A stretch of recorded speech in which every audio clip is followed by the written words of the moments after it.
My name is Madi, and I'm graduating the one-year program at Grace Centers of Hope.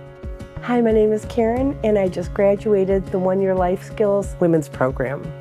When I first entered the program, life was very confusing, very dark. I just checked out of Common Ground. I just came out of jail from a 10-month sentence. This was my first place coming into it.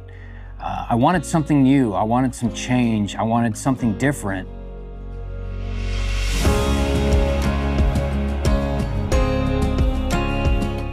Some of the hardest moments in the program were, I didn't know if I was going to be accepted. I didn't know if not using drugs, not using any substances, not having any alcohol issues, I didn't know how people were going to perceive me. The moment I walked in, people were so kind to me, people were so welcoming, people were so open, people wanted to talk, and it felt great. It was definitely some sort of change that I was yearning for. I did a lot of book work, a lot of work regarding grief and shame and brokenness, things that occurred in my life prior to my addiction, things that kind of set me on a trajectory to be so susceptible to the addiction and the turn my life was going to make, ultimately leading to incarceration and rehab. So my caseworker had me do a lot of that work, digging around, and when I would finish, she would send me back to look again. I walked in here agnostic.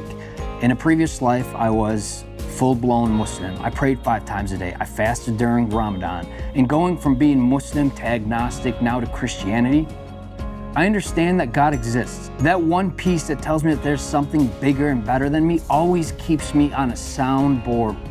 I see God in the program with the gentleness and the kindness from the staff in the beginning. It was an authenticity that at first I was a little skeptical about, but then I thought, these people are serious and they're here to support me and encourage me and listen to me, and they don't care what your story is, they don't care what your background is, they didn't care about my jail, all that stuff. All they wanted to do was help me.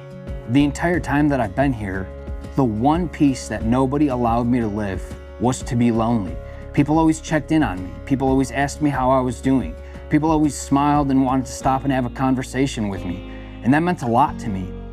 To the girls still in the program, I just want to say stay put, stick with it. It gets greater later. I'm not going to sit here and say if I can do it, anybody can do it, because that's not true. The message is, how bad do you want it? Do you want to grow? Do you want to change? Do you want something new? It wasn't one day, it was an accumulation of everything. The work, the give-backs, the volunteers, the church, the community, the friends that you'll make. It's all a big part of a transformation that I never thought was possible for me.